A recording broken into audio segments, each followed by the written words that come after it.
Help what to do when you try to talk to your seemingly chill woke IRL friend about a more niche, more weird identity and they like kind of backpedal or are a bit weird fart hesitant about it. Drop them out? At least from my experience, if they don't weird along, it's because they're either A, hiding their true intentions, B, tagging along because they want something from you, test answers perhaps, C, are actually weirdophobes. Yes, this is definitely a thing. Laid-back neurotypicals often freak out when they actually see an autistic person being actually weird. Nope, I don't have any good endings on my mind archives for that sort of situation, sorry. Nah, this person is first of all closely related to me and like a best friend actually taught me about the LGBTQ+ community when I was an oblivious and low-key queerphobic kid from being sheltered in a Christian community, is bi and neurodivergent themselves, was basically like, yeah, I'm not surprised LOL when I came out as a rose, was the first one to notice and gently tell me about my autistic traits, has always been a really sensible, kind, and accepting person, learned about systems on their own and supports them too, is genuinely a really good person. Kind of seemed concerned when I mentioned people identifying as animals though. Not sure how to talk to them about it. She didn't push it. At the time I just kind of stammered something about,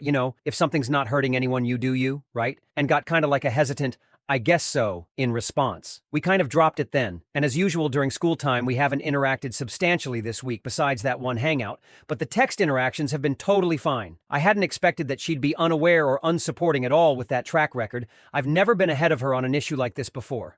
I'm sure she'd eventually come around if exposed to it more with more context of people's experiences, just like I did, but I'd argue how to provide that context to normalize it for her. Ooh, that makes more sense now that you added context. My mom is like that. It takes some time for someone to get used to concepts when they shock too hard against their reality. That happened to me as well when I was younger. Give them time. Also, it is not just because someone is queer that they know everything about the community. I, for example, had no idea till 2 seconds ago people identified as animals. I am not surprised or shocked though, and I also don't feel like I need further info on the matter. I just shrugged and accepted it. 'Cause as you said, if it's not harming anyone, let people do their deeds. I am much more concerned about rapists, pedophiles, murderers, bitch billionaires, 'cause people are actually getting hurt because of them. We don't need to like everything, but it is fundamental that we respect, treat everyone as equals, and never turn our backs on anyone that needs us just because their beliefs differ from ours.